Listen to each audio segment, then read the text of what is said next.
Per. God, I hate doing this show, Per. I know, Jesus Christ, I hate you, TJ. I hate the views, Per. Jesus Christ, they're so demanding, Per. Alright, TJ, that's alright. Jesus Christ, alright, TJ. Jesus, what are they expecting me? What are they expecting me, Per? I'm only one man. I can only do so much, Per. TJ, I hate doing this show too, TJ. Jesus Christ, Per. When do we go live, Per? We go live in 5 minutes, TJ. Jesus Christ. What's our topic, Per? What did we decide on last night? Dicks, TJ. Dicks, pal? Really? Yeah, TJ. You picked dicks for some reason. I don't remember that, pal. You must be mistaken. No, TJ. You picked dicks, TJ. Jesus Christ, dicks? Are you sure?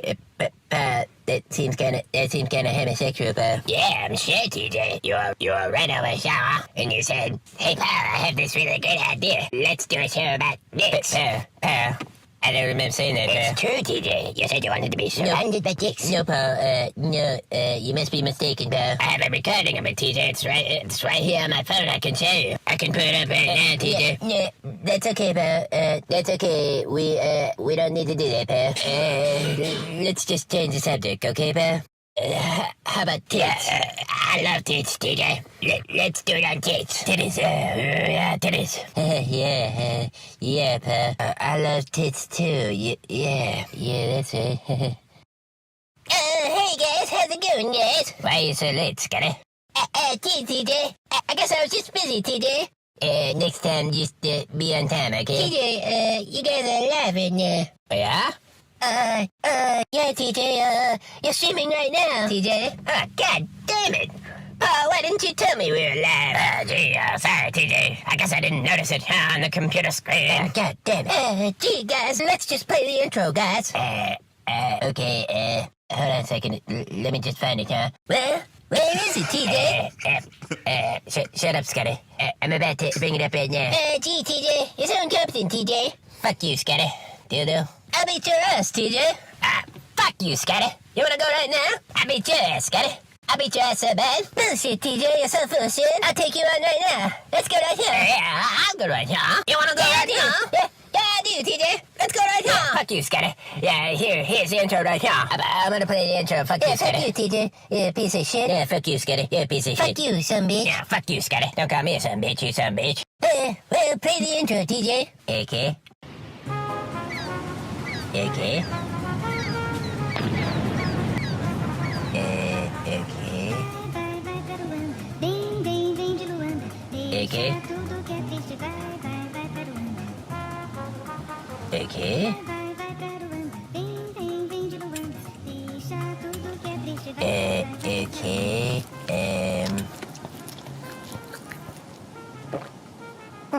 It was delicious. And it wasn't even in here, see? Oh, Jesus Christ, what the hell is this garbage? Biscuit at the lamp. I don't know, TJ. What is this crap? Yeah, what is this garbage, TJ? Oh, Jesus Christ, that was the stupidest fucking intro I've ever seen. Yeah, TJ, that was pretty fucking stupid, TJ. Whatever, Scotty. Let's just start the show, okay? Sons of bitches.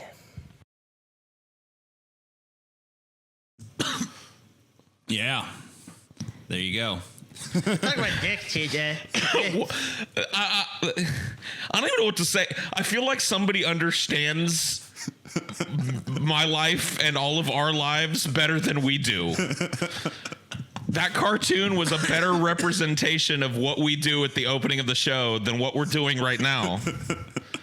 Yeah. What the fuck? We're not as complex and hard to grasp as we think we are. I'm not as inscrutable a figure as I think I am, I guess. People have got me pegged. Yeah, me too. Well, I don't have you pegged, though, TJ, because the fucking... What's with the Lou Albano you got going on? What's with the rubber band beard you got going on? What's wrong with it? We asked you about it right before the show. I was like, what are you doing there? And you're like, oh, yeah, I do this from time to time. And you forget you're talking to two people that fucking live with you.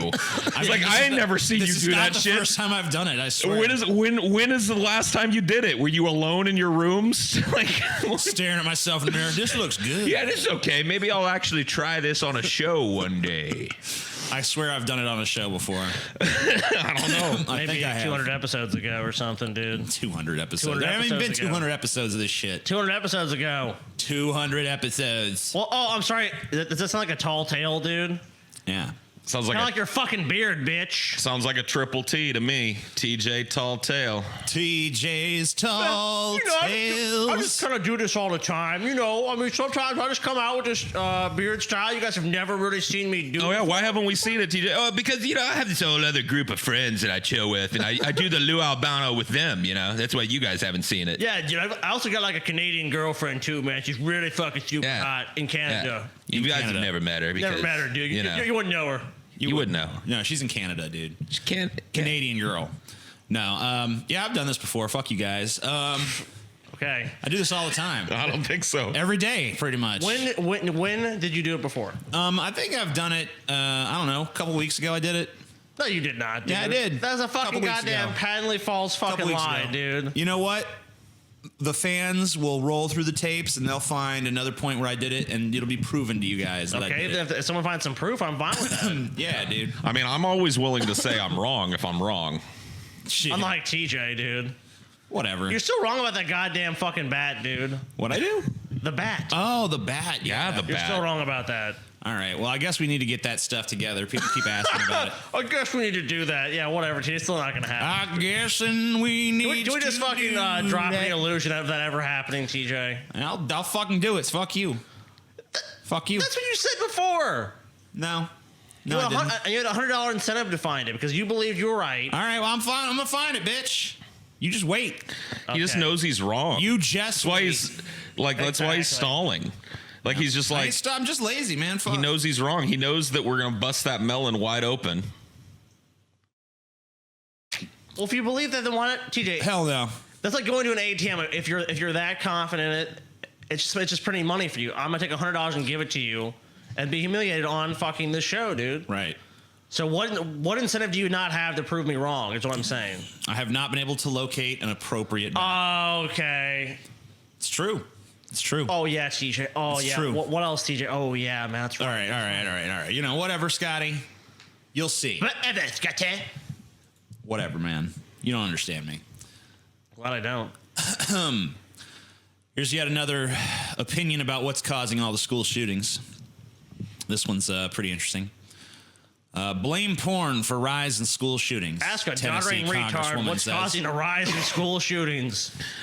I really think they are just going through the list of everything in existence other than guns. Could it be porn? Is it porn? Is it video games? Is it too many doors at the schools? Too much fattening food? Too many doors? Too few doors? Too many schools? Not enough police? When are we gonna go? Maybe it's the guns. Well, Oh, no. sometimes they think it's the guns. Sometimes they think it's not enough guns. Right. Yeah. Yeah, that's right. Yeah, you're right. I forgot about that. Not enough guns. That's the real problem. Need more guns. If there was just more guns, there'd be less shootings. Come on. Too many teenage boys just whacking their willies. That's why they're shooting up schools. So here's this fucking. Doddering retard who's a congressman, of What's course. that fucking Congresswoman. Morla or some shit? The ancient one. Morla. Looks like Morla in a fucking wig, dude. We're tired of sneezing. Go away. Nothing matters. Porn is to blame, at least in part, for the increase in school shootings in the U.S., according to a Tennessee congresswoman. Citation needed. Common sense needed. Like, what's the thought here? Well, she's in government, so we know there's no fucking common sense Like- there.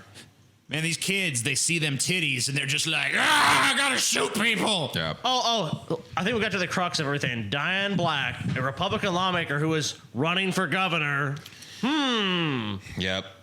said during a recent meeting with pastors, so another group of scam artists, in Clarksville that porn is a big part of the root cause, according to the HuffPost. Oh, yeah. Oh, yeah, dude.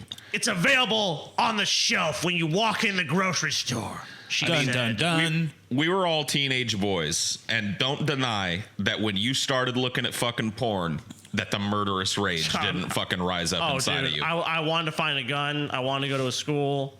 I mean, luckily, you know, I wasn't able to procure a gun at that time, but if I had, who knows what would have happened. Damn, have you seen this bitch's fucking fine ass? God, it just makes me want to fucking shoot my peers so bad. Ah. Black did not elaborate on her assertion. Of course she didn't, because what could she really fucking say? Yeah, what is she going to say? How's she going to lead that trail of breadcrumbs to a school shooting? So kid sits down, beats his dick once, and then shoots up a school. Like, connect the dots for me, Congress. Well, they both involve shooting. Out of touch. It's available. Both do involve shooting. I guess you're right. Dude, she's totally out of touch. It's available on the shelf when you walk into the grocery store. It's like, no, it's available online because most of these kids have smartphones or access to the internet, so they're just going to look at the free porn. They're not going to. What are they going to do? They're going to go to. She's like trapped in some bygone era. Yeah, where kids are like trying to sneak a peek at a porn mag or some shit. Like kids don't even know that porn mags exist. It's on the internet. Definitely elect this woman. She's got her finger on the fucking pulse of America. She did say that the deterioration of the family, violent movies, and mental illness were major factors in why school shootings take place. Well, I agree with one of those. Yeah. 1 out of 4 ain't bad, I guess. I mean, today, I can still watch violent movies where people are being blown up because I am not desensitized enough, she said. What? Well, here's the thing. Oh, she says she still can't watch those movies. Okay. Yeah, she can't. Well, here's the thing, you moron. She's so empathetic. The movies are a work of art. They're not real. No one's actually being blown up. So that's why you can enjoy a movie like that. Like, if I go watch Rambo, I'm not like, oh, he's just killing a bunch of people for real. It's like they're pretending. It's called acting, you fucking idiot. At least 38 people have been killed in school shootings around the country so far this year. Other countries have not been plagued by school shootings, even though pornography does exist all over the world. That's strange. I mean, there must just be some sort of flaw in their methodology, dude. Yeah, maybe their porn just isn't good enough there. I think the context is pretty clear. Black campaign spokesman Chris Hartline told CNN, Diane believes the breakdown of families and communities plays a significant role in instances of school violence. Okay. So wait, so how does porn contribute to that? Like, people watch porn and they're like, fuck my community. I just want to get pussy now. Those are two totally different things. I love how she's acting like porn causes fucking human sexuality and that somehow human sexuality deteriorates the community. I mean, the point of like families really ought to be the people that catch this shit. And maybe it is like partially a breakdown in family communication that allows parents to be so oblivious of their children's plans and shit. Like, you know, maybe that is an issue. The problem is you can't legislate good parenting. You can't legislate a parent being fucking interested in their child. You can't legislate a parent fucking worrying about their child if they act weird. You can legislate how easy it is to get a gun. The 67-year-old Black, who boasts an A+ rating with the National Rifle Association, says on her campaign website that gun control is clearly not the answer. No, porn control's the answer. Yep. Get rid of the porn. In response to mass shootings, liberals have called for banning and confiscating all guns. Where? Who? Where? Show me the person. I mean, okay, yeah, some people do. Right. Sure. But is that to the majority? Say that liberals have done it like a blanket statement? Just the liberals just want all the guns from you. We must recognize mental health issues are the cause of mass gun violence, not the guns themselves. I mean, both of those are factors. Yeah. Maybe the fact that people with mental health issues have easy access to guns. It's just a stupid argument. Could be part of the issue. The gun itself ain't doing it. Yeah, but if you have the availability of a gun and you put an emotionally compromised person and you give them that weapon, what are they going to do? Are they going to make a rational decision? No. Under the headline, Protect the Second Amendment, she adds, I will continue to fight to preserve our fundamental right to keep and bear arms. Cool. Yeah, cool. And no one said that the Second Amendment should be just totally abolished. I mean, I guess some people have, actually, in fairness. But for the most part, I think people just want guns to be regulated, not banned. That's not a mainstream position on either side of the aisle. Nope. So. Though actually, you know, thinking back, I have heard some people say, look, the Second Amendment is the real obstacle. So we really, in a battle of gun control, so we really need to repeal the Second Amendment. I have heard that said. I mean, I've said that it needs a rewrite for sure. It needs clarification. Like, I'd be fine with them looking at the Second Amendment and making it work better in a modern society. In this country, that's a virtual impossibility. But yeah. Televangelist says God told him he needs 4th private plane. Of course he does. Well, if God says that he needs it, why doesn't God provide Why it? does he need one plane, let alone his 4th? He needs a 4th one. How's he going to spread God's word without 4 planes? But he can Yeah. only be on one plane at a time. Jesse Duplantis, a televangelist with viewers across the globe, he's in Louisiana, by the way, says God told him he needs a new jet. Specifically, God told Duplantis he needs a Dassault Falcon 7X. Wow. A 3-engine private jet capable of carrying 12 to 16 passengers at speeds up to 700 miles per hour. The Falcon 7X, which would be the 4th plane owned by Jesse Duplantis Ministries, has a range of almost 6,000 miles and costs about $54 million new, according to Sherpa Report, although used ones are listed online for as little as $20 million. Hey, that's a steal. He needs one of those new ones, though. All of this. Now, some people believe that preachers shouldn't have jets. Duplantis said in a video post last week, I really believe that preachers ought to have every available outlet to get this gospel preached to the world. The gospel!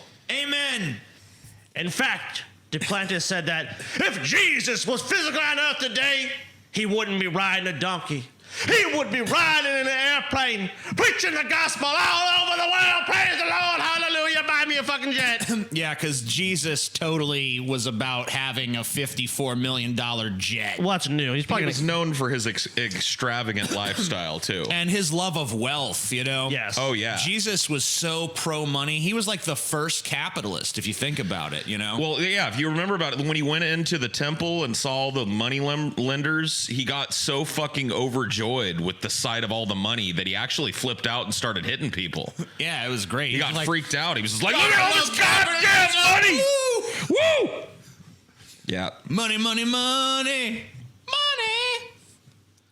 Duplantis said God told him he needed the plane in one of the greatest statements the Lord ever told me. He said, Jesse, you want to come up where I'm at, according to Duplantis? And I said, what do you mean? He said, I want you to believe in me for a Falcon 7X.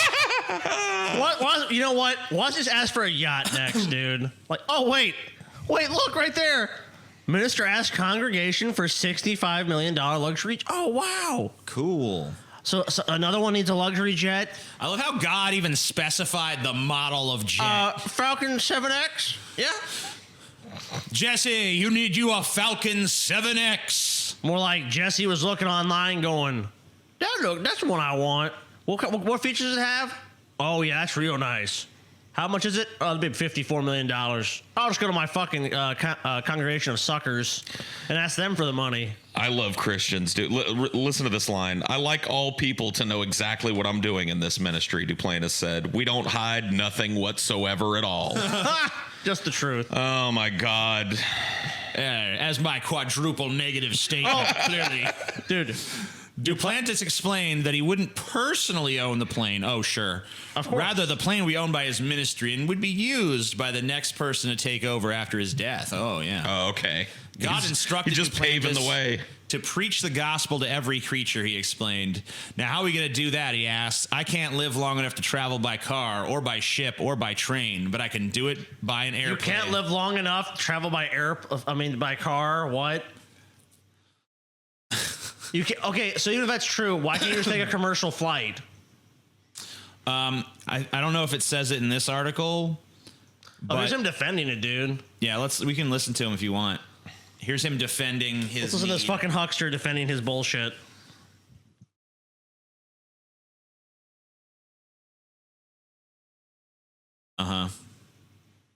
Yeah. Come out of a glorious meeting.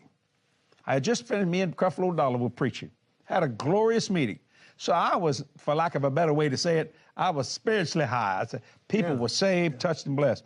Got in the plane that God so graciously gave us, and we're flying home. As I was going home, the Lord, real quickly, he said, Jesse, do you like your plane? Now, you know, I thought that's an odd statement. I said, well, certainly, Lord. He said, do you really like it? And I thought, well, yes, Lord. Then he said this, so that's it? I didn't know how to handle it for a man. I went, what? He said, you're going to let your faith stagnate? Now, when You're gonna let your faith stagnate? I mean, here's a grown man talking about his conversation with God. Yeah. Like the creator of the universe is like, how you liking that plane? Like, God doesn't have better shit to worry about than that nonsense. No. God is talking directly to this fucking retard, doddering old fool who just bilks people out of money for private jets. That's who God's talking to? Okay. when he said that, that shocked me. I went, whoa, wait. I literally unbuckled my seatbelt, my plane. I stood up. My pilots looked at me and said, do you need something? But I said, no, I'm talking to God right now. And he went back to flying. I said, Lord, I don't think I was letting my faith stagnate. He said, so this is all I could ever do. I said, you're trying to tell me something. He said, go to the book of Amos. So if you're at the book of Amos, I want to read the scripture. May I right now. interrupt you there Yes, for sir. a second? Mm-hmm. You couldn't have done that on an airliner. No, sir. No way. Stand up and say, what'd you say, Lord? No. Okay, no, yeah. And the guy sitting over there saying, what the hell does he think he's doing? You can't do that. You can't do that. No. This is so important. See? And those are, That's why he needs a private jet. Because look, he can't have his meetings in the with first God place- interrupted by fucking airline You mean where passengers. him and this other fucking shill go, the Falcon 6X? What? Hell no. I want the 7X. 7X. Praise the Lord. Give me the 7X. Praise the Lord and pass the 7X. Oh, Lord. I mean, it's just laughable, dude. It's just two doddering old scammers just fucking come up with the reasons why they need this fucking And you know, you goddamn couldn't even do that on a private jet. commercial jet. That's why we need a $54 million private jet. Why is God always telling these rich fucks that they need more rich stuff? I don't know. Oh, but Paul, he's not going to own it. That's totally in line with the gospel. You The know? ministry is going to own it, Paul, and then his predecessor will obviously use it. So here's what happened. I was sitting around on my palatial estate getting my dick sucked by an endless procession of whores, right? And God was like, do you like this estate and these whores sucking your dick? And I was like, well, yes, sir, Lord. And he's like, so your faith is stagnated. Is this all I can do, 50 whores and a giant palatial estate? So I want a bigger mansion with more whores in it. Praise the Lord. A better caliber of whore. It's going to be great. All right. Fuck this guy. Fuck this. Woman shaves legs in crowded Florida hotel pool. What a disgusting cunt. Man, dude, this is fucking. I would take, dude, that we need to get that little baseball bat and take it around to hotels with us just in case this bitch is shaving her legs in the pool. A video is trending online showing a woman shaving her legs in a packed pool. Well, yeah, because it's a totally inappropriate Surrounded by her place. fucking offspring. The Her footage spawn. filmed in Florida shows the lady perched on the edge of the water where just feet away children are swimming past as the razor brushed against her leg. The woman is also seen depositing her stubble in the hotel pool in the video. The video went viral, gaining 55.3K views in just 24 hours Is this on fucking Reddit. bitch for real, dude? Yeah, our trashy must have had a fucking hit on its hands, dude. Let's see if I can find the actual video of this so we could see this disgusting bitch in action. All right, here it is. It's horrifying. There she is. God. I'll full screen it. What a totally fucking disgusting beluga whale. I mean, really? That's where you need to fucking do this? You need to fucking shave your fucking legs. And all the people looking at her like, really? Wow, dude. I mean, Bring she's on so the nukes, fucking man. she's so fucking lazy. She can't just do that in her fucking hotel room. She has to go to the pool and go. I mean, she probably can't fit in the damn tub. Look at her. You don't even need to fit in the tub to shave your fucking legs, dude. Damn, I'm just shaving my legs in this pool. Dude, if I was at that hotel, I would fucking... I don't even know what I'd do. Like what recourse wouldn't do be you outside. have, honestly? Like you could go complain to the manager, and what's he gonna do? Go tell that fat bitch she's kicked out of the hotel. That's what I'd do if I was the manager. Be like, Nah, "Get the that's fuck not outta that's here." not what that's not what's gonna happen. They're not gonna refund this bitch her money because she shaved her legs in the pool. I don't know. I'd be like, I ain't staying here again. You checking me out for free then, because I ain't fucking staying here. I ain't staying here. She's staying here. Damn. You give them the old ultimatum, huh? Yeah, either you could have the person who doesn't like people shaving in the fucking pool, or you could have the person who shaves in the pool. Make your choice. Which one of them is complaining and making the most problem? There you go. The one complaining. Okay. All right. See you later, sir. Bye. I don't know. It seems like most people probably don't want that at their hotel. I don't know. I'm pretty sure. I mean, it depends on the hotel. If it's like I don't think that the manager of of a fucking Motel 6 or a fucking Super 8 gives a fuck that this bitch is shaving her leg. But if this is like any sort of reputable hotel, they should kick this fat bitch to the curb. You know, that's another great reason not to swim in a hotel pool. Yeah. Oh, yeah. Don't ever. There's people doing shit like this in them. Let's see. Probably the cleanest thing people are doing at a pool. Probably. Teenager, 18, who lied that her ex-boyfriend drugged and raped her after he refused to rekindle their romance is convicted of wasting police time.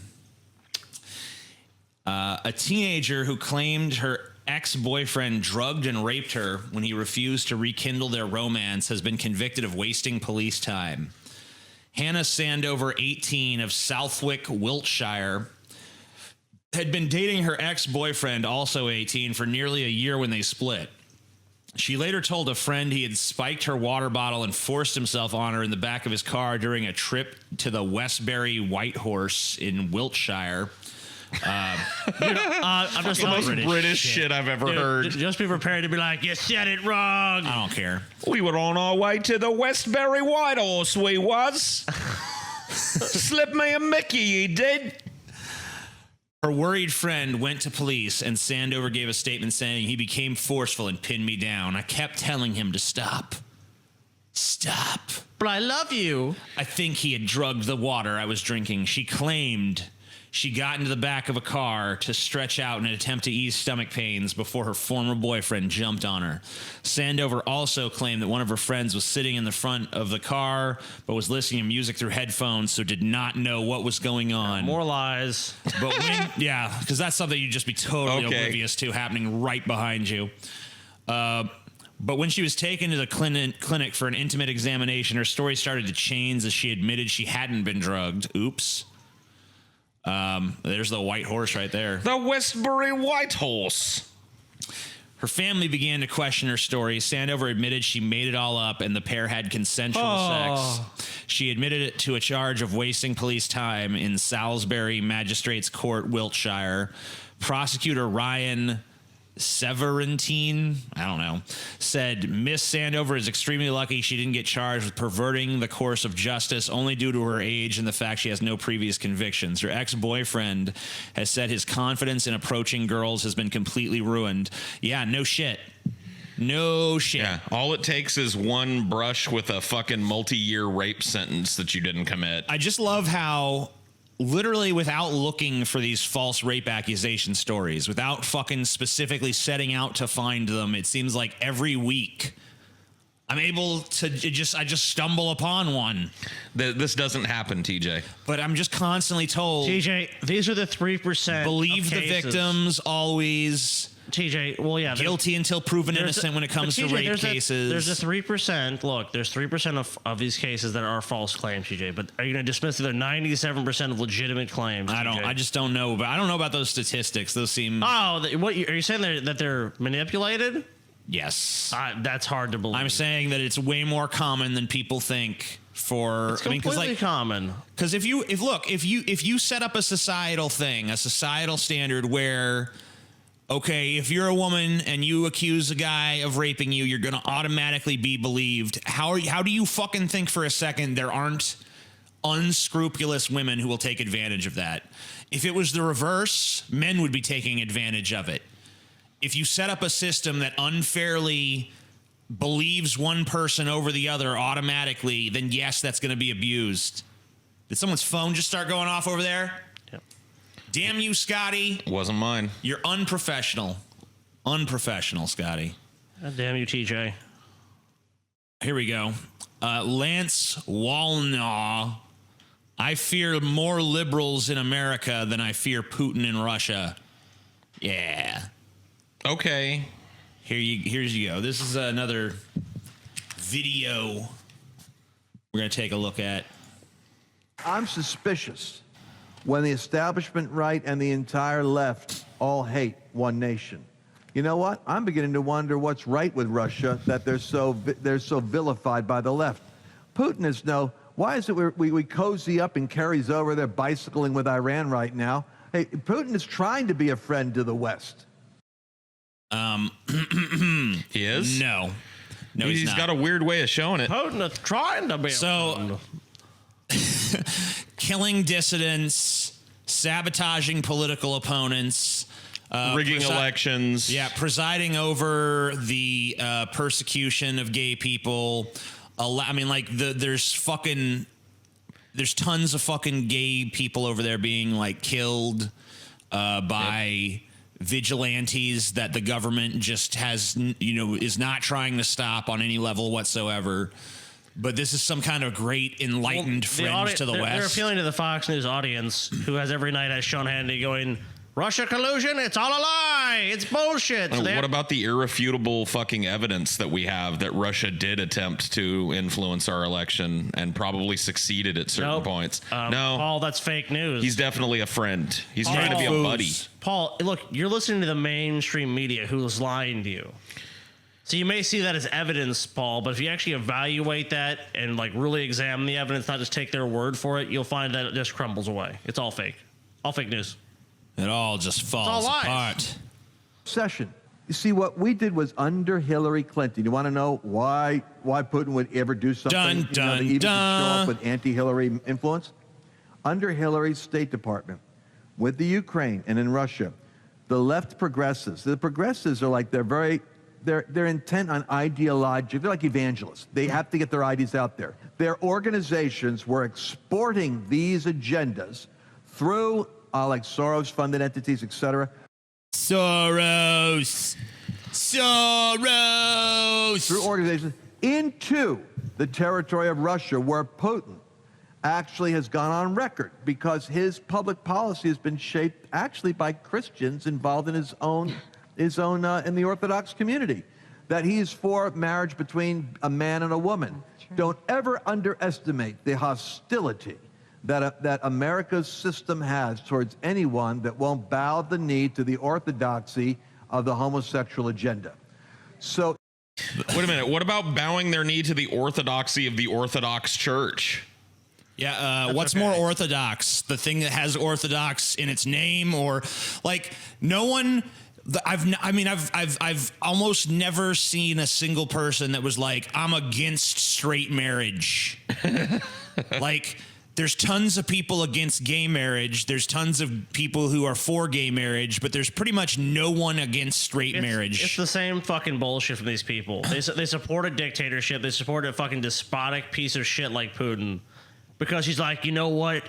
We hate faggots. They're not going to get married in Russia as long as I'm fucking leading this country. And they're like, that's real good. Yay. Oh, human rights violation? That's okay. What a friend. No freedom of speech? That's okay. Because you know what? Gays can't fuck and get married here. Oh, wait, they're still going to do it. They're just not going to be able to get married or recognized. And they're going to get beaten to death. Oh, and a right to speak out? Well, because we have our beliefs. Those are okay to be. We can speak out about that. But everyone else, they should just shut the fuck up. They can't have that out opinion. And they just wish they could do this in this country. That's really what this amounts to, is like, why can't we just do this? I wish we here? had gangs of people running around beating up and killing gay people here, man. That'd be great. That'd show them. And by the way, buy this $100 fucking piece of shit book. He believes in Christianity. Look at that bunch of fucking retards sitting around in their stupid ass fucking hats, man. What are we doing, people? Look at them. That's gayer than any gay wedding, dude. These are the dudes that you go to tell you how to live your life. Just don't go to them for your fashion sense, you know? They look like a bunch of the dorkiest fucking wizards I've ever seen. I'm a wizard. State church. And look at him. Will not. It's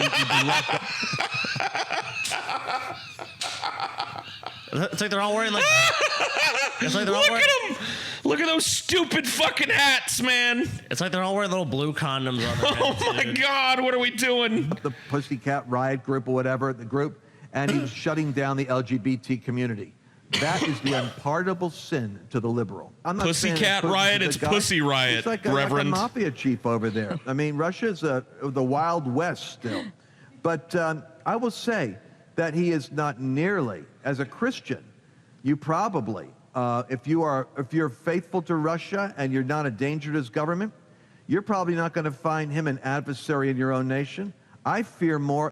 Yeah, if you obey his edicts and just go along with whatever he wants, you'd be fine.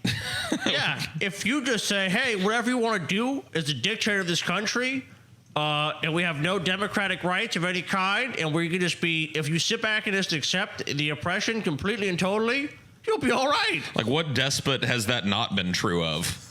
Yeah, it's like this guy. I mean, where do they find these fucking guys, dude? Where do they find these people like this that come out and spew this fucking garbage to enrich the fucking lives of Jim Baker and this fucking shill?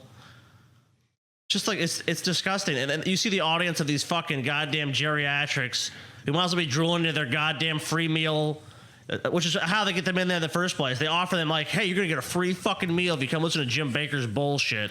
I just fucking every time I watch a Jim Baker clip, I can't get over the fact that we're sitting here watching a bunch of adults shilling all this Christian stuff while sitting on stage with like 780 pounds of low quality mac and cheese and buckets.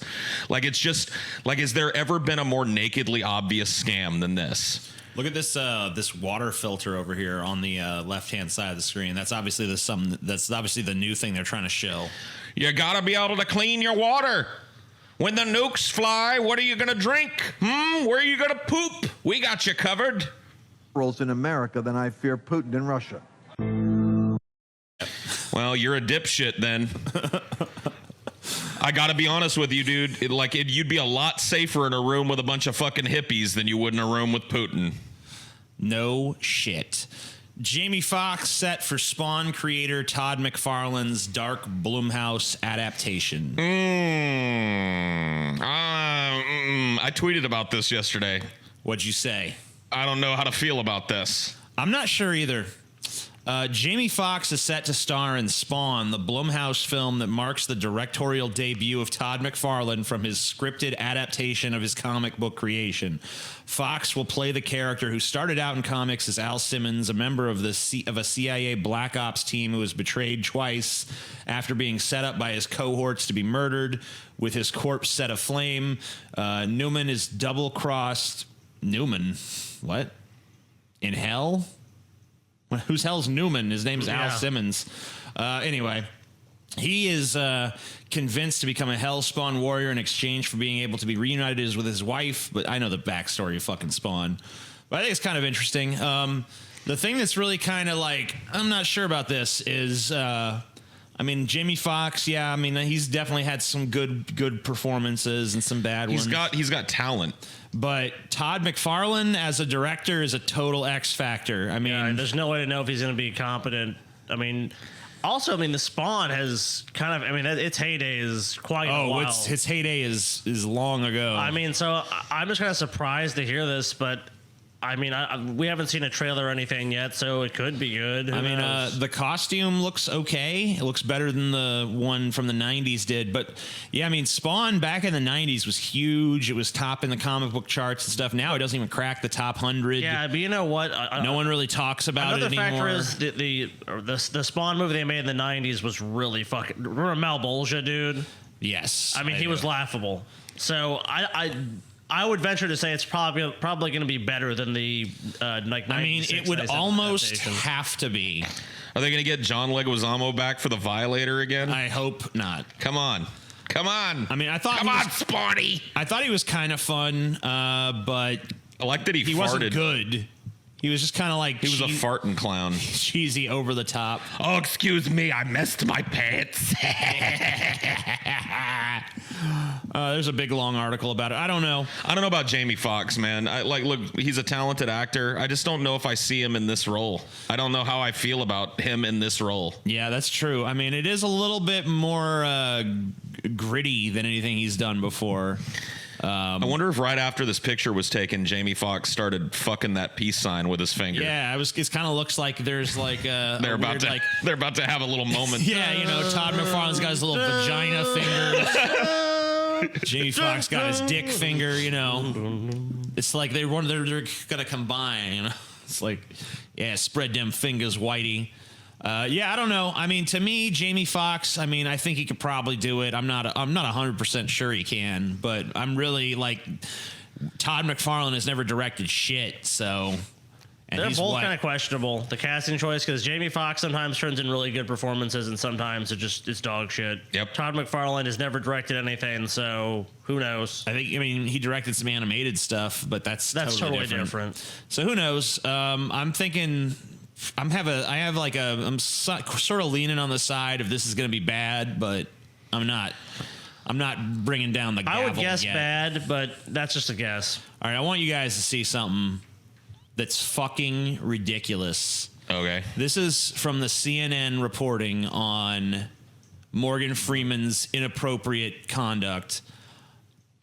I want you to all right, just watch. Brooke, the impetus for this investigation was my own experience with Freeman at a junket last year for the film Going in Style. Just let this play through. Right when I walked into the room, he began to make sexually suggestive comments to me. As an entertainment reporter for over a decade, it was unlike anything I've ever experienced. Now, one of those comments, Brooke, was caught on tape in which he says to me, "Boy, do I wish I was there," while looking me up and down. I was 6 months pregnant at the time. His co-stars Alan Arkin and Michael Caine were both there next to him, witnessed that exchange. They look at him. We have that on tape, and take note of Freeman's eyes in this clip. Okay. One time I congratulated the woman on being pregnant and she wasn't. And so I've never done it again. For 50 years, I've never done it. You've learned your lesson. I learned my lesson. Boy, do I wish I was there. This movie is... I have to explain for those that don't understand this exchange because they weren't there, is that there were comments that were sexual in nature made before and after this one, but they weren't caught on camera. We reached out to Alan. Boy, do I wish I was there. It sounds like he's referring to the time he made the blunder of saying the woman was pregnant when she wasn't. This is such a fucking ridiculous stretch. Just a nothing burger. I mean, it's like he was fucking clearly in the fucking context of that clip talking about saying he wished he was there when Michael Caine made that fucking mistake. So let me get this straight. Because it would be funny. Yeah, he sexually harasses this woman with two other people sitting right next to him on camera. Well, if you use the word "there" to a woman, you're automatically referring to her vagina or her womb. Wish I was there. What, in my pussy? I want to go there. Where? My vagina? My womb, Mr. Freeman? Is that what you're saying? No, I just meant I wish I was there to see Michael Caine fail. No, that's not what you meant. Yeah. You meant you wanted to crawl up my pussy and live in my fucking womb, you sick fuck. But remember, guys, there were sexual comments that were not... So there was a... I caught this totally innocuous comment on camera, but... the entire time... Before that, there was a lot of real crazy stuff. Something tells me Morgan Freeman wanted to hit on you. He wouldn't do it during a panel. No. What a fucking... Doesn't make any sense, dude. This is why you have to take the Me Too shit with a huge grain of salt, because this is the kind of shit that these women are interpreting as inappropriate. This is I wish ridiculous. I was there. Wish I was there to see that funny moment. Sexual harassment against me. Rape. Morgan Freeman is a rapist. Patriarchal. So fucking ridiculous. Family. Man stabbed 17 times after telling homeless man not to camp in the neighborhood. Like should have minded his own fucking business. Probably so. An Oregon man was stabbed nearly 20 times and left for dead Sunday night. His daughter says he was just trying to protect his neighborhood. KPTV reports emergency crews were called to Northeast Portland area just after 6 p.m. They discovered Casey Liebachuk suffering from severe and life-threatening injuries. Liebachuk's daughter, Kayla McNeil, said her father nearly died. He is lucky to be alive. He was stabbed 17 times. I feel like this article keeps regurgitating the same information to me in different ways over and over again. Well, you got to make it long enough to put an ad in the middle of it. Stabbed 17 times. He was stabbed 17 times. Lucky to be alive. Stabbed 17 times. Nearly dead. He's lucky to be alive. Yeah, gotcha. In a post on a GoFundMe page, McNeil called her father a hard-working man who was just trying to protect his neighborhood. Neighbors confirmed Libachuk was known for confronting homeless people camping in bushes near his home. Residents said he had been... people had been living in tents there on and off for a few years. We found out a couple weeks ago that he was going down and talking to any homeless person down there or motor people in motorhomes that would park there, and he would tell them they couldn't stay there, Becky Gibson said. We told him we thought he was nuts, but appreciated that someone would take the incentive to do that. He just always stays on top of it because he doesn't want them taking over his neighborhood, McNeil said. On the night of the attack, McNeil said her father approached Schneider and told him he was camping on a restricted spot. Snyder reached into his backpack, claiming he needed to get his phone, but instead pulled out a knife. Libachuk managed to stumble to a neighbor's porch. They were able to call 911, so if they weren't home, he wouldn't have made it, they said. So they truly saved his life. Probably why you don't confront random homeless people. Yeah, you don't just go strolling up to fucking homeless people and tell them to, I don't know, man. I don't think he doesn't deserve to be stabbed for it. And this guy, and the guy that did it deserves to be, tried. Well, here's the murder. I don't really agree with his conduct of going around and being like, get out of here, homeless pieces of shit. I mean, you don't know what the context is either. Like, if this dude is just, like, camping across the street from your house where your kids walk to school and shit. I mean, you don't want that shit. But, I mean, like, when the homeless people, I mean, like, when you get stabbed by one, it kind of proves your point that, yeah, they shouldn't really be around here. I mean, he should have just called the cops and had them come escort the man off the premises. Yeah. I mean, get lost. That's why the police exist for this shit. Exactly. I mean, I think ultimately, though, my big problem here is that homelessness shouldn't exist and no one should be on the streets to begin with. But, whatever. I don't live in a Star Trek utopia. I live in this shithole world that we all have to fucking inhabit. Yeah, I don't think this guy deserves to get stabbed. I still don't like him, honestly. I mean, I probably wouldn't cry if he died. Just gotta throw that fucking little cherry on top. Oh, if he's dead, he dies, whatever. Oh, well, I mean, I don't know, because I mean, you're gonna be like Rocky, dude. I view him as I mean, he has no fucking compassion whatsoever. He's a piece of shit, but But like Paul said, we don't know the context of it. I mean, like, yeah, I mean, you wouldn't. If some homeless people started camping on your lawn, TJ, you wouldn't just be like, well, homelessness shouldn't exist, so I'm cool with it. I don't know. I guess I'd be. I guess I'd have to see what I'd do. I'd be challenged in that. You would call the cops. Yeah, you wouldn't enjoy it, dude. You're not going to become. If a homeless dude set up a tent on your lawn, yeah, you would call the police. Call the police. I probably would. But I'd feel like shit about it. So whatever. Well, cognitive dissonance. ABC cancels Roseanne after Roseanne Barr compares Black Obama aide Valerie Jarrett to an ape. And we all know this story. This was the big story yesterday. I made a video about it. Paul did a stream about it. But, it was a big event, top trending social media thing for that day. Still all the headlines today dominated by these events. Roseanne, of course, saying that Valerie Jarrett looks like the Muslim Brotherhood and the Planet of the Apes had a baby. And I guess Valerie Jarrett is black. I didn't know who Valerie Jarrett was before this happened, but when I looked her up, I'm like, she's black? Because she really doesn't look very black. Not that that's what determines your blackness, I guess. I think they might have a picture of her in here somewhere. Yeah. I mean, she looks black. You can see she's got a little black going on. I mean, but if you weren't told, would you really know? I don't know. Maybe you'd see it was in there somewhere. I mean, just look at the people behind her compared to her. Well, she's a and not only that, I feel like this has been darkened because I saw this clip and she didn't look this dark in the clip. So you think that they've I think that they've turned down the Photoshopped it, dude. Yeah. I think they've made her look a little darker. I really do. Hold on. Let me pull up the fucking video. Just search for her name and let's see an unedited picture of her. All right. Hold on. I gotta fucking let me just put you guys back on the screen so I can fucking do this without I mean, this has got to be the stupidest way to lose your on the top of the world status ever.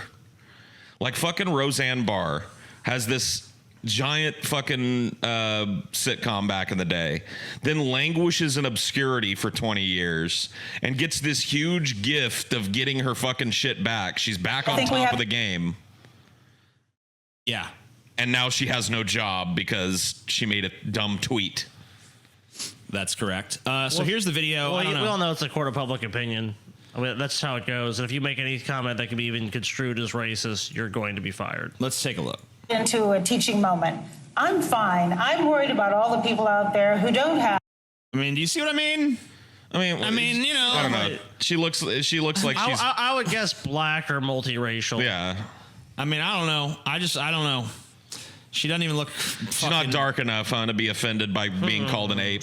I mean, anybody can be offended by being called an ape. I just don't know that she looks that black. It's just another case of our society just rushing to judgment. I mean, I don't really agree with what Roseanne said. I don't really give a shit about Roseanne one way or the other, but to lose your job over one stupid thing you said just seems kind of extreme. I mean, it is kind of weird because she was saying crazy shit for a long time before she was even given this fucking show.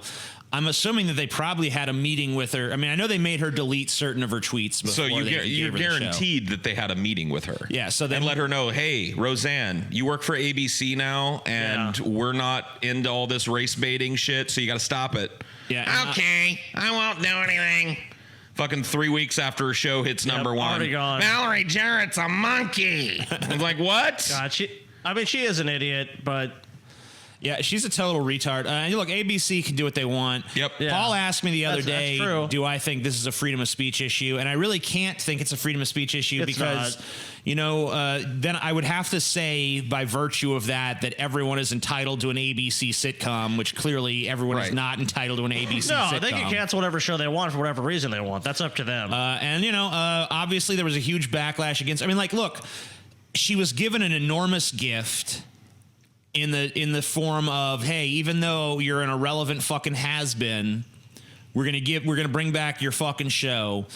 They bring it back. It's getting fucking crazy, buku good ratings. Premiered to like 18 million viewers. Settled around 10 million viewers a night, which is great for fucking television in these days. But do you think that saying or writing something like this, a tweet, really should cost you your job? I don't. I mean, look, if I was the fucking president of ABC, I would. I mean, like, the whole point of the show is that she's a Trump supporter and she's conservative. Yeah, I mean, I think. And these are the kind of things that conservatives say and believe, and they fucking, I wouldn't have fucking probably fired her for it because I would have known when I hired her that that's who she was. But if ABC feels like this is against our prerogative, I mean, ABC is not going to sit cancel. back and eat the backlash for this, especially in this day and age with sensitivities as high as they are.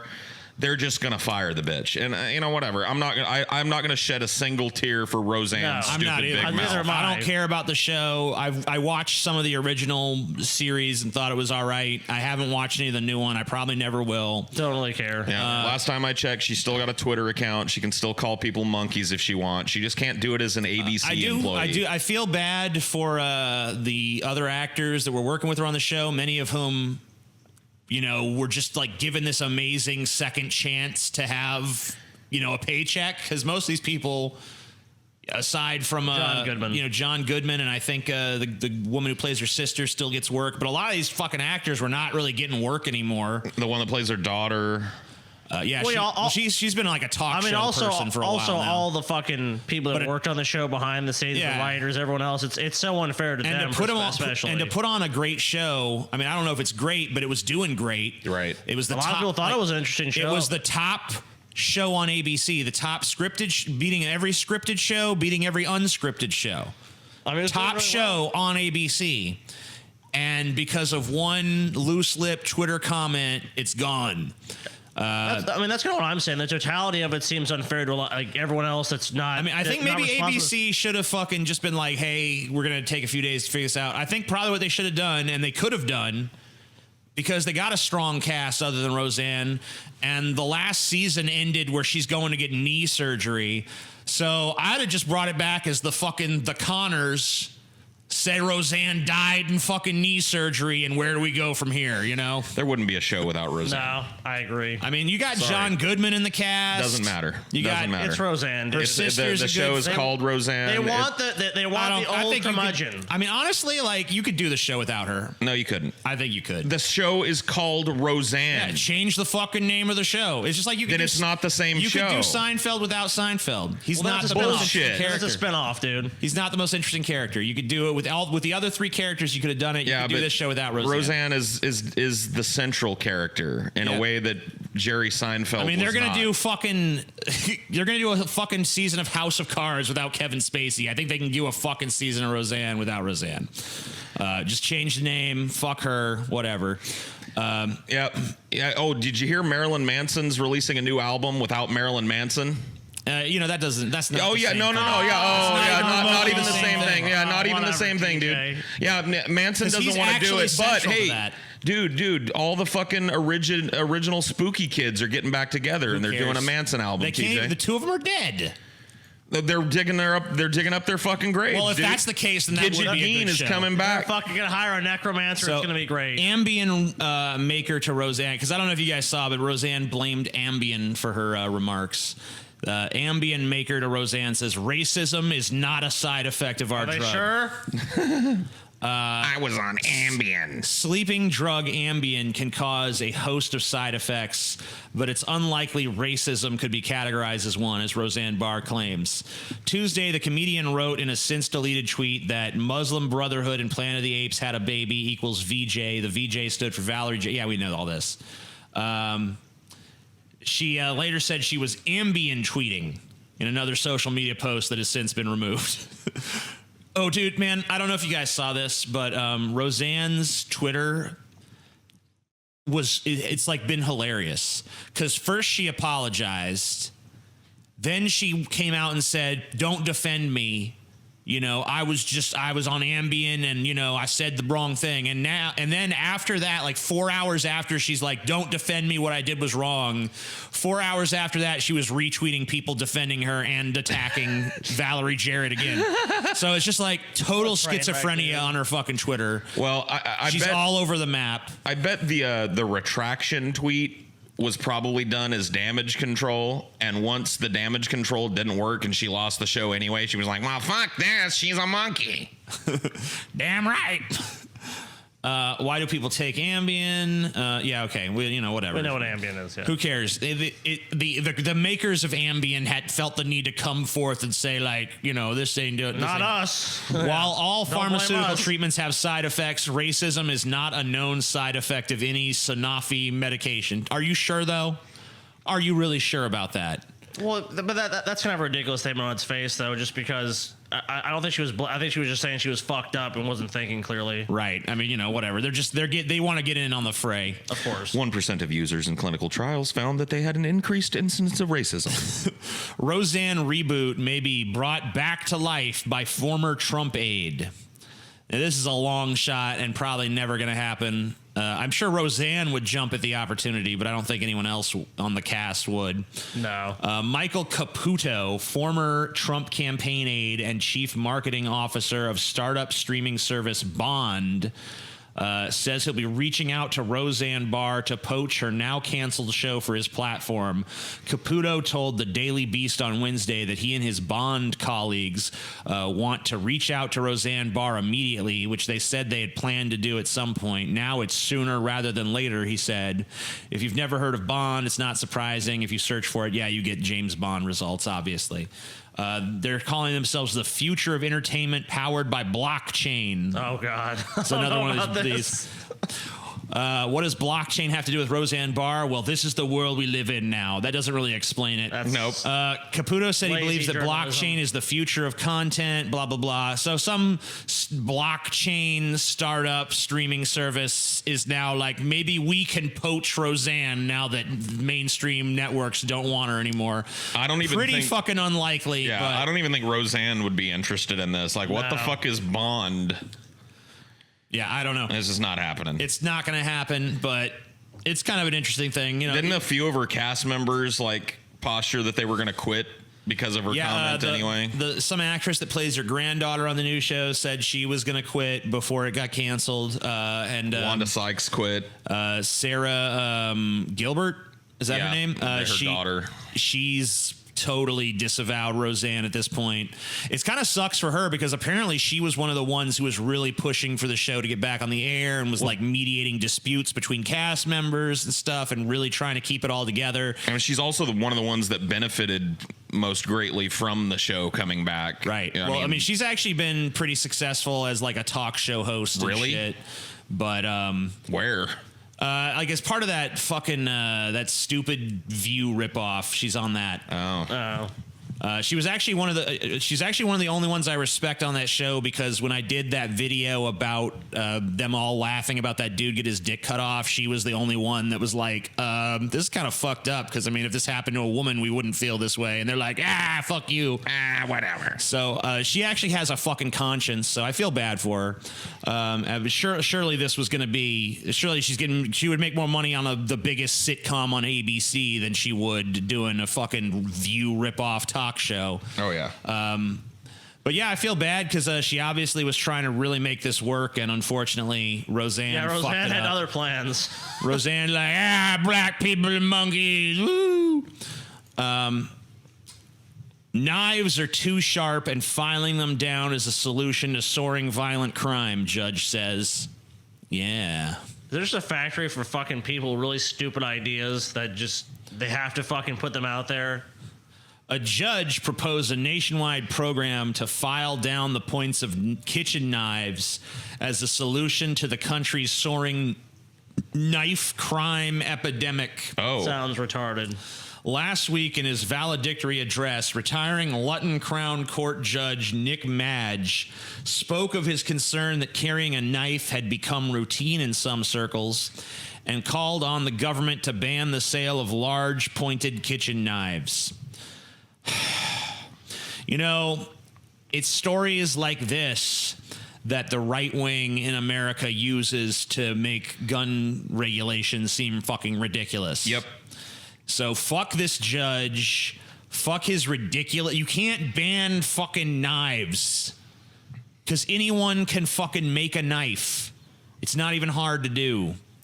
And even if you sell a knife without a point, people can just fucking file it down till it does have a point. People can make makeshift knives. It's not hard. Has this guy ever heard of what they do in prison? Yeah. You file down a fucking toothbrush, dumbass. Latest figures show stabbing deaths among teenagers and young adults have reached the highest level for 8 years, and knife crime overall rose 22% in 2017. In the past 2 months, there have been 77 knife-related incidents in Bedfordshire, including 3 killings. I mean, you know, whatever. Is Look, that even... using the knives is a symptom of obviously greater amounts of crime, and we're talking about people having drug disputes, trying to about people just committing crimes. Like it's not the knives. That's not the reason why they're doing it. Oh, you know what? The tool they're using. This is in the UK, so sharpening toothbrushes really wouldn't work. I mean, you can see right there. Yeah, I guess so, right? They don't have any, you know? What's a toothbrush? Well, I had that toothbrush, mate. That's my fucking ultra insulting impression. Hello, governor. I never had brushed my teeth. Dude, knife possession is at an all-time high, dude. Look, go down. Yeah. Look at that, Knife man. possession. It's crazy. It dropped. Now it's it back went up. down and now it's back up. Dude, why were so few people in 2013 packing knives, man? They're just like, knives is passe. All right, whatever. So I just thought this was ridiculous. But this not as ridiculous as this. Look at this. This is Trump's Twitter. Rep Trey Gowdy. He's quoting Rep Trey Gowdy, I guess. I don't think so. I think what the president is doing is expressing frustration that Attorney General Sessions should have shared these reasons for recusal before he took the job, not afterward. if I were president and I picked someone to be the country's chief law enforcement officer and they told me later, oh, by the way, I'm not going to be able to participate in the most important case in the office, I would be frustrated too. And that's how I read that. Senator Sessions, why didn't you tell me before I picked you? There are lots of really good lawyers in the country. He could have picked somebody else. And then Trump adds, and I wish I did. Oh, shit, dude. So, shit-talking Sessions. I mean, he's been fucking... Sessions has been his little whipping boy ever since he took office, man. Ever since the recusal, anyway. I mean... basically, he loved Sessions before then. Actually, Jeff Sessions was the first senator to endorse Trump. Yeah, and he's been really pissed ever since the fucking recusal, dude. And it's like... We want him to squash the It's like the one ethical thing that Jeff Sessions has ever done in his entire life, and Trump fucking hates him for it. I mean, honestly, the fact that Jeff Sessions refused to touch this investigation is one of the things that makes me think that there's some merit to it. Because what would cause somebody, a career shill piece of shit like Jeff Sessions, to actually take an ethical step?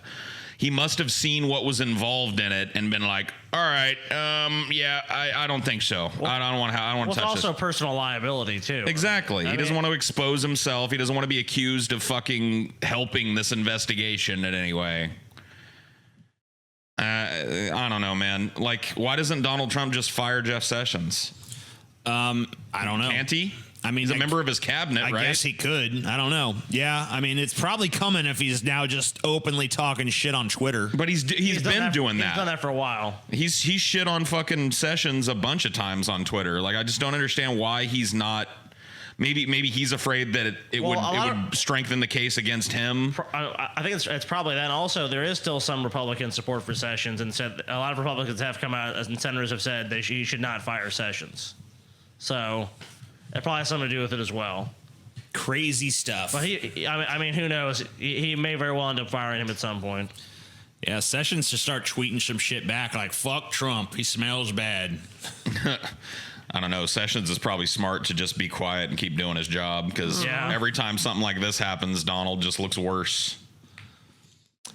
YouTube, urged by Scotland Yard, removes rap videos blamed for violence. Here we go again. A title card is the first thing you see in the video for They Ain't 100, a song by British rapper Fredo, which reads, disclaimer, the content in this video is an expression of art and should not be taken literally. K-Trap's David Blaine opens with a similar prologue. All characters in this visual are entirely fictional. The events that occur are purely symbolic and should not be taken literal. Okay. Maybe they should have had someone who could write English to do that disclaimer. The video follows up with an audio repetition of the warning. Jesus. The warnings are these rappers' insurance against claims by law enforcement in Britain that their genre of rap called drill, the popularization of which is largely attributed to the rapper Chief Keef, and which was seized on by British youth, driving an explosion in that country. Has been contributing factor in a metastasizing upward trend in violence there. So now we have the answer for why the stabbings are happening. Yeah. Drill, dude. It's drill. All this drill music. Sadly, I have had to look at quite a lot of drill music. Metropolitan Police Commissioner Cressidia Dick, London's highest ranking police official, said in an interview, Cressidia Dick, I love it, an interview on May 18th.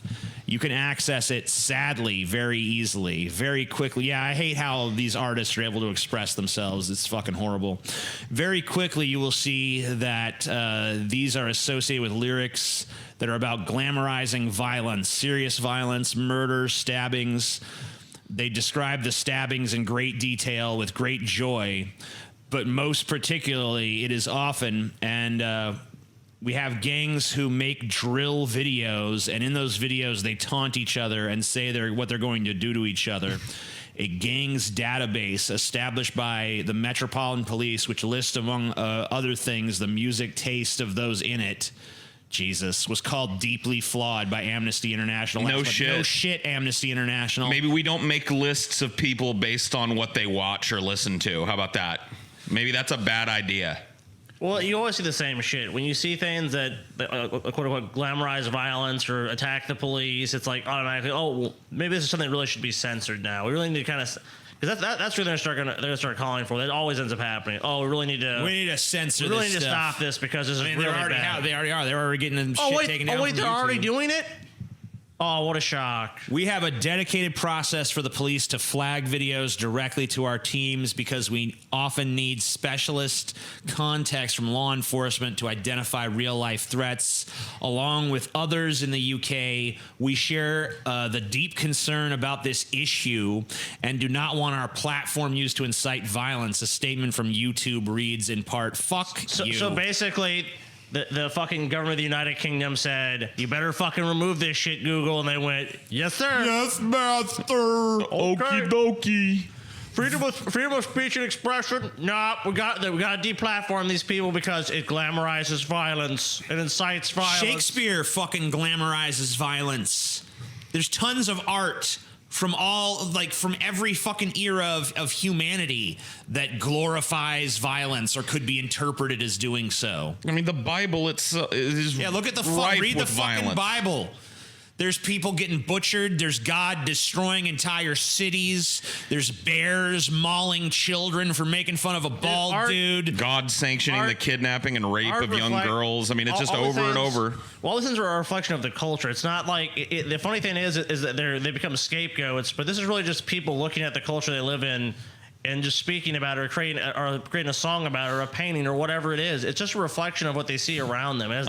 What about all the Renaissance works of art showing saints being killed and shit? Yeah, I mean, I went to the fucking Rijksmuseum or whatever the fuck it was. You're talking about the one in Amsterdam. Yeah, in Amsterdam.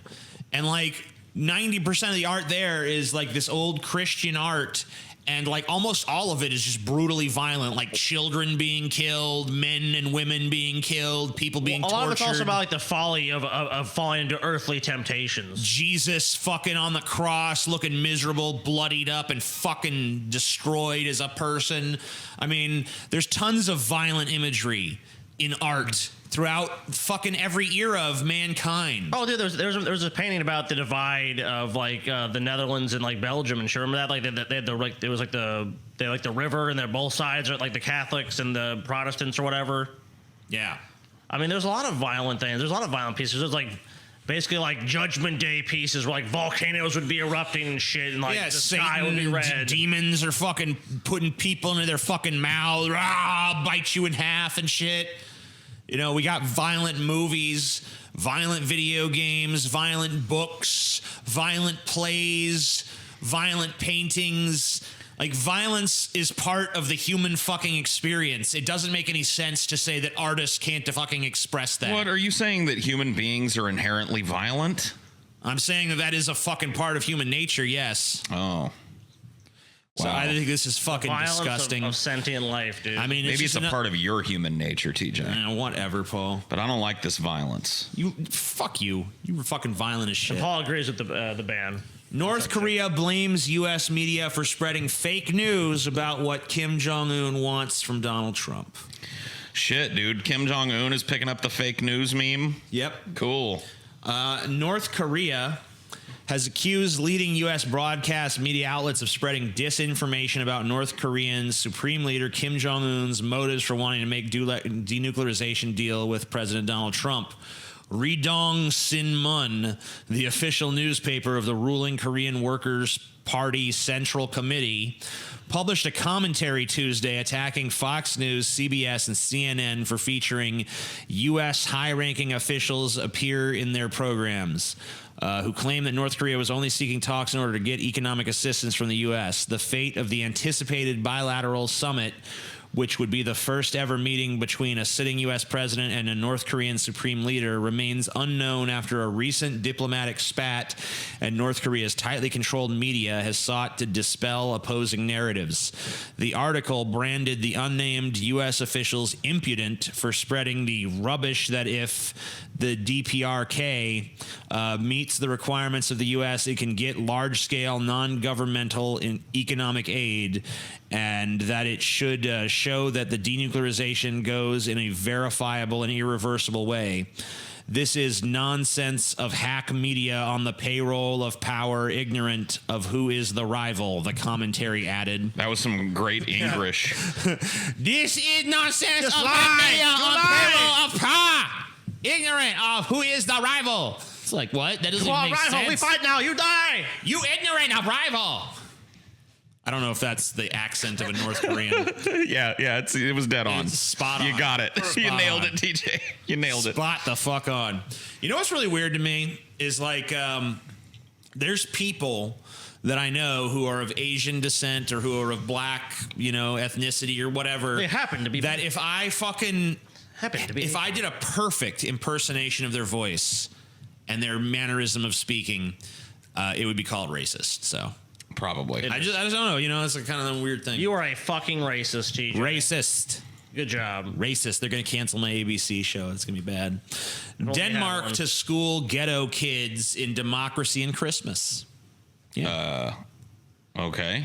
Copenhagen. Denmark will force children in residential areas containing large numbers of immigrants to be educated about democracy, equality, and major Danish holidays such as Christmas. The governor said on Monday.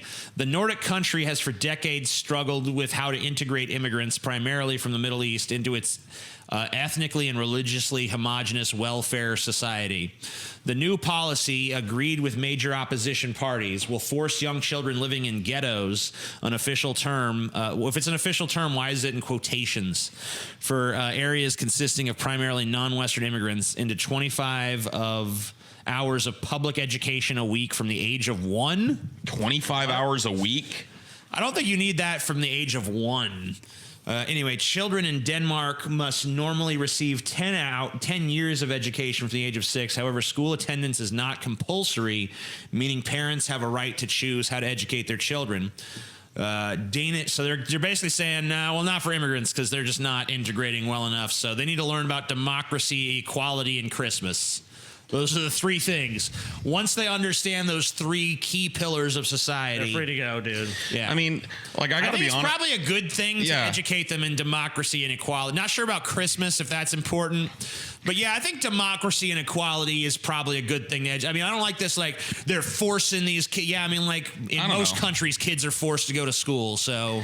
I don't know that Christmas is the most important, but I think it should be on they need to learn about the culture of the place that they live. It says, while the primary focus will be language skills and learning readiness, the deal also seeks to educate the primarily Muslim children in Danish traditions and Christian holidays, including Christmas and Easter. So, I mean, they probably need to learn about this since they're going to live in Denmark. I mean, it is a huge problem. Like in these European nations, Muslim immigrants moving to these nations with no intention of being Danish citizens. Yeah, they just want to. They want to be Syrian citizens plopped down in the middle of Denmark, and like that's a problem everywhere with immigration, and I think every country could use programs that work to assimilate children of immigrants into the culture. Yeah, I just think it's weird how this is presented as being like, oh, this is some unreasonable thing being forced on these people. Like, no, this is actually pretty fucking reasonable in my view. Oh yeah. I think they should be educated. I mean, I don't know about 25 hours a week from the age of 1. That's a little much, especially at the age of 1. I mean, I think you could probably let them get to what are you gonna teach them at the age of 1 any fucking way? It just doesn't make sense. Child's lemonade stand shut down for lack of permit. Well, I'm glad the cops are on this case. Good job. Gotta put a stop to this shit. Look at these 2 little reprobates slinging their sugar water without a Denver permit. police shut down a lemonade stand put on by a group of brothers over a permitting issue. Kids should not need a fucking permit to run a lemonade stand. Nope. Yeah, it's not a real fucking business. I'm sorry. I mean, like, wasn't the whole point of, like, kids run a lemonade stand? Isn't that the whole point of that? Like, they're supposed to learn the value of work and, how to make money and shit? Yep. Like, isn't that what that's supposed to be about? Well, now they've learned that I guess they've learned about they learned a harsher lesson than they ever intended to. When Jennifer, it was for charity? Yeah. Jesus. When Jennifer Knowles helped her son set up their first lemonade stand over the weekend, she thought it'd be a lesson in entrepreneurship and charity. Well, it was a lesson in entrepreneurship in America, I guess. Yeah. The boys went online and they decided they wanted to help a child in another country less fortunate. And we found a place in Colorado Springs called Charity International. They picked a 5-year-old boy in Indonesia. Wow. This story just gets worse and worse. But they got an unexpected lesson, too. Someone complained about the lemonade stand. The person who complained should be bludgeoned to death. No, they should be. I'm not even. Why would they? That's not a complain? joke. That's not a fucking joke. They should be bludgeoned to fucking death with a hammer. Why would you even fucking complain about it? Because you're just a bitter, hateful sack of shit. You must fucking be. Because you know what? You know how I know they must be a bitter, hateful sack of shit? Because I'm a bitter, hateful sack of shit, and even I wouldn't do this. Turns out you need a permit. Lemonade, you just walk by the stand. You wouldn't buy it. You need a permit to operate a lemonade stand in Denver, similar to hot dog, peanut, and sunflower seed vendors. The city says it's about health and safety, but in the Knowles case, competition may also be in play. The Knowles set up right next to the Denver Arts Festival. I wonder who complained. Where there was a lemonade vendor. Oh, okay. Oh, my God. Probably a lemonade vendor trying to sell that shit for fucking like $8 a fucking cup, too. Yep. Yeah, the family sold their lemonade 2 for $1, while the vendor sold it for $7 a glass. Oops.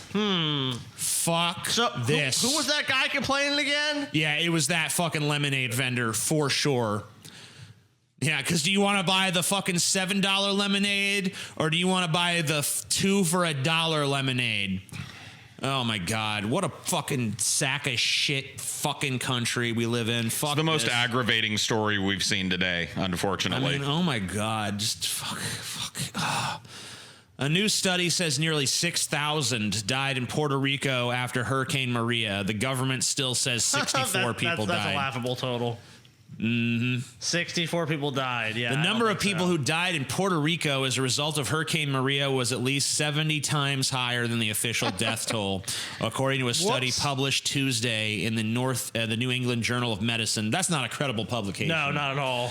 The study estimates that 5,740 people died as a result of the storm, rather than the 64 people counted in the Puerto Rican government's official death toll, which was last updated December 4th. The government's count came under suspicion first by the Puerto Rico Center for Investigative Reporting and BuzzFeed News, just days after the hurricane devastated the island. I read a whole article about it. Dude, it's really just shocking. It's shocking how much well, it's because obviously it sounds like this. Oh, well, 64 people were killed by the storm. Oh, man, that's sad.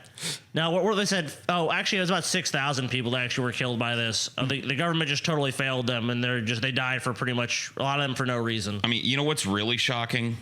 That an American territory like Puerto Rico was without power for fucking weeks and weeks and weeks, and the aid we sent was a joke.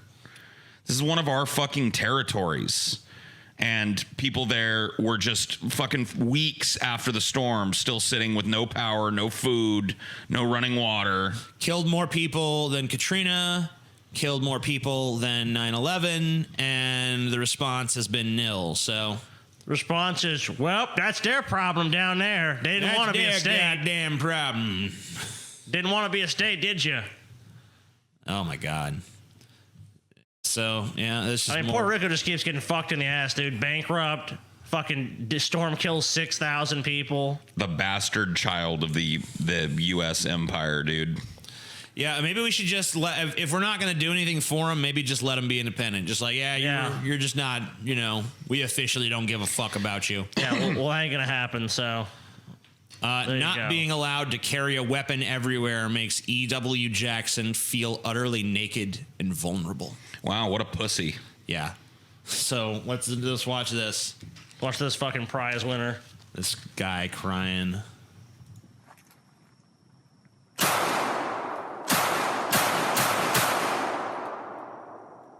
You feel safe now?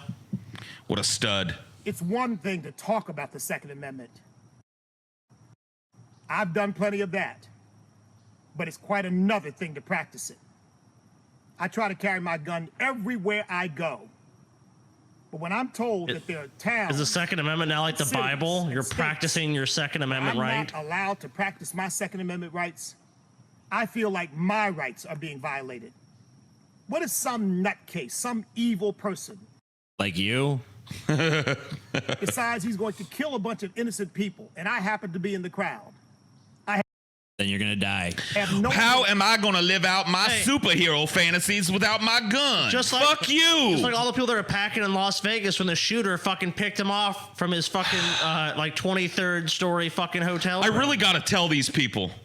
I'm not gonna say we. I'll say I, but there's a lot of people like me. I don't want your protection in public. I do not feel safer knowing that a retard like you is packing heat. I don't want you pulling out your gun if somebody else pulls out a gun. I would rather rely on law enforcement to take care of people like that. I don't need you. I don't want you. You don't make me feel safe knowing that you've got a fucking weapon in your pants. To defend myself or any of the innocent people who might be there. Fuck you! The innocent people don't want your help. I don't want you pulling your gun out and helping me. Fuck you! Naked and vulnerable. On June 12th, there is a primary to select the Republican nominee for United States Senate. When I become your senator, I'm going to make sure that you can carry your gun everywhere you go. It's a God-given right.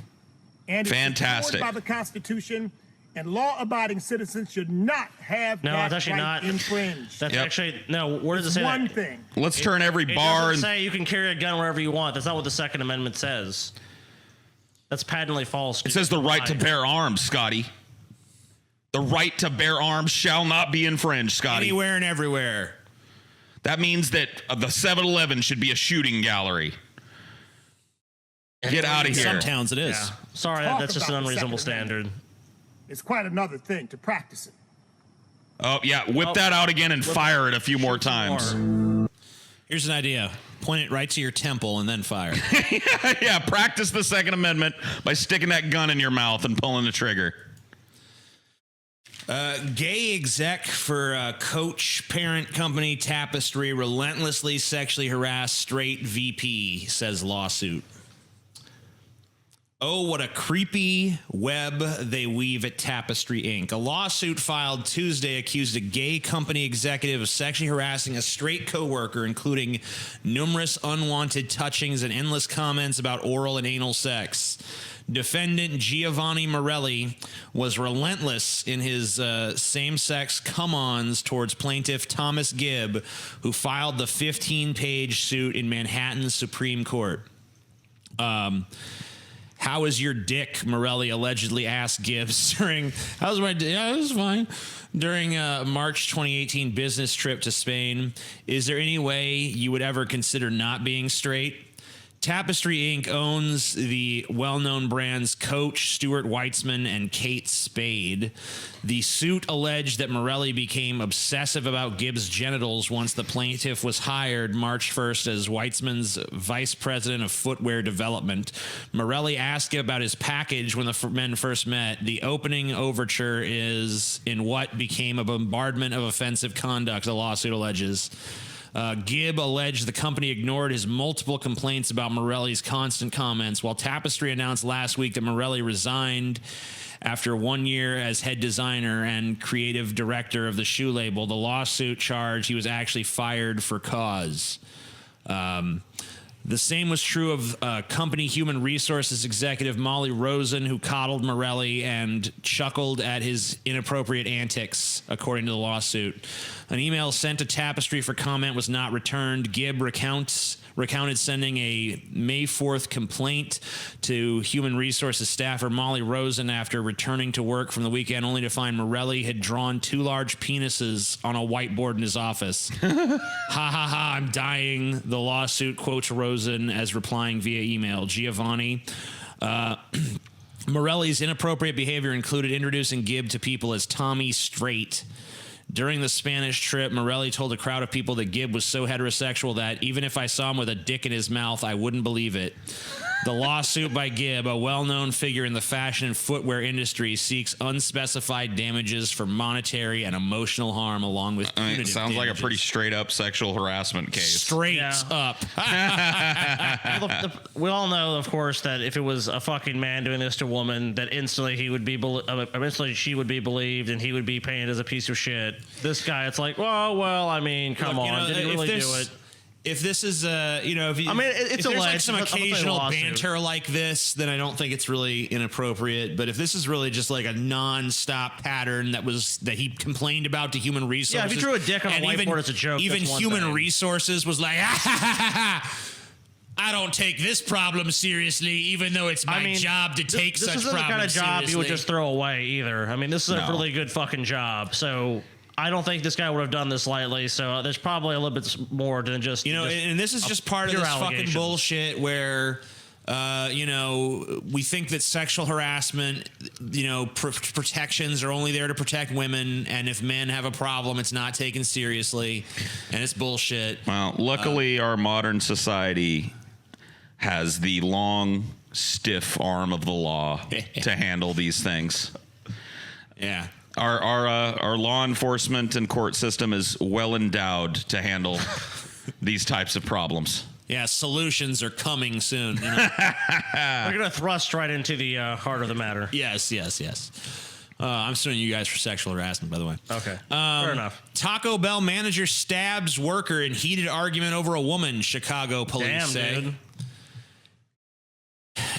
Someone call human resources. A 40-something manager at a Chicago Taco Bell stabbed his 21-year-old male employee in the abdomen early Tuesday morning, according to police. The fast food joint was in the city's Wrigleyville neighborhood on the north side, the Chicago Tribune reports.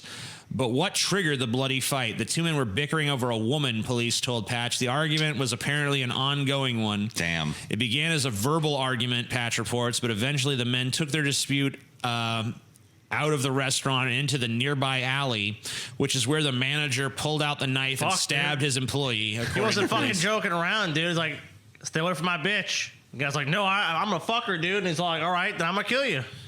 When police arrived at 6:30 a.m., they found the victim bleeding from the stomach. He wasn't seriously hurt. I guess he probably just got nicked then.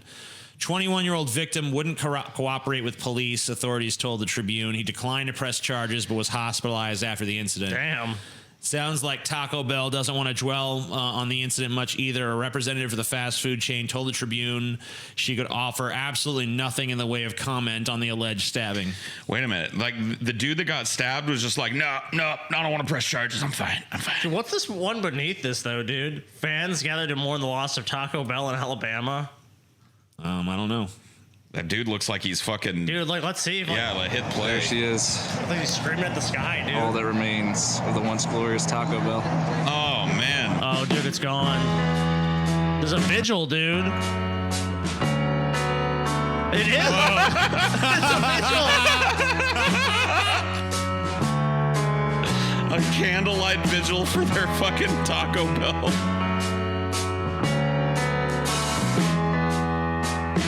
Look at all these fat people, dude. They just want some Taco Bell. That's all they want. Wow. I can't hear you. I mean, yeah.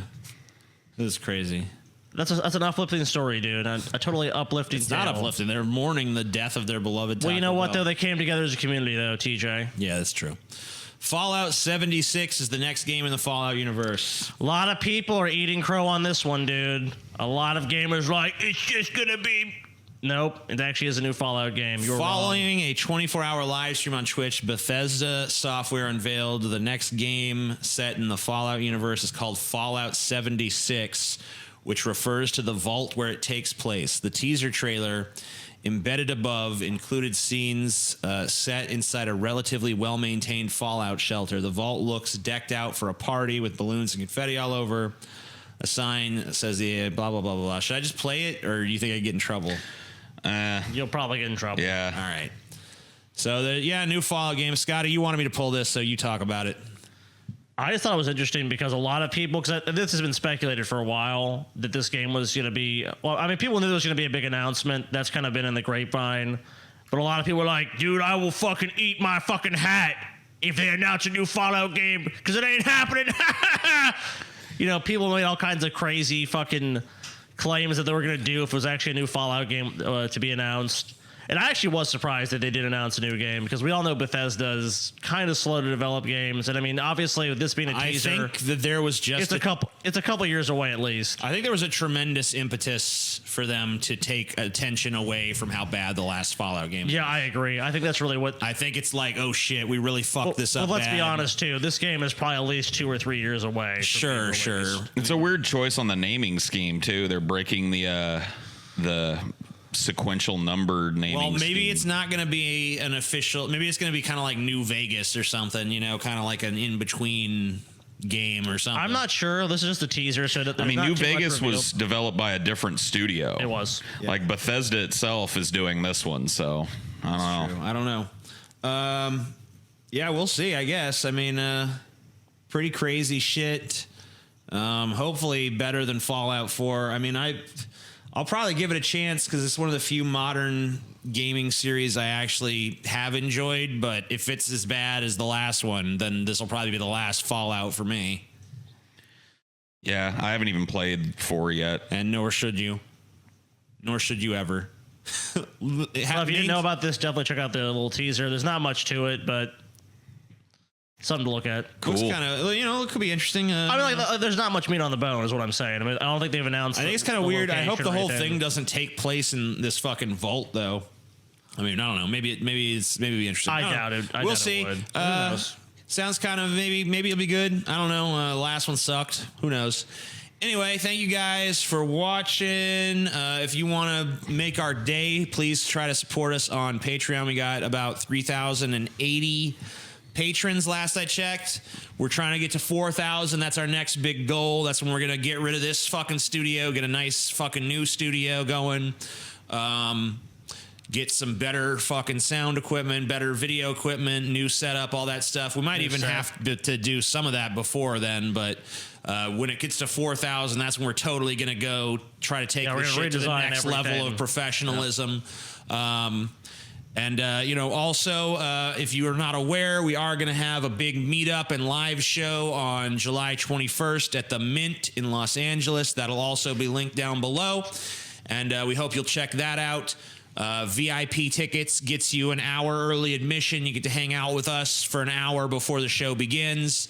And that's cool. $25 for the regular ticket, which includes getting to see Marshall Manson do the opening and get to see our live show and then get to hang out with us for, you know, pretty much the whole night afterwards. It's like 4 or 5 hours in the morning. Yeah. And I definitely know we will not be smoking. It's going to be a huge party. It's going to be, you know, I can't say that there's going to be sex, drugs, and rock and roll there, but there will be. And you can't say it, but just say it. But there will be, you know, and so yeah. Check it out. Yeah. Check it out. Yeah. So Paul. What are you fucking with me for? I ain't fucking with you. I'm just asking if you got any closing remarks. We now turn to Paul. What? Oh, I'm the closing remark guy today? Yeah. Aren't you the dude running the show? I just fucking... Come on, Paul. I told them all the important announcements. Now it's time for you to entertain them for a second. TJ will be passing out blowjobs at the meeting in the bathroom with his Lou Albano beard, so you can grab onto it and use it as like a little handle. That is not... No, that is absolutely true. It's happened at every meetetup we've done before. TJ disappears. There's a good chance that's false. You look around and you don't see TJ. Hey, I believe I gave all the last words. Thank you. Oh, I'm just adding details. If you look around at the meetup and don't see TJ, if you know enjoyed where this he video, is. give it a thumbs up. Yeah.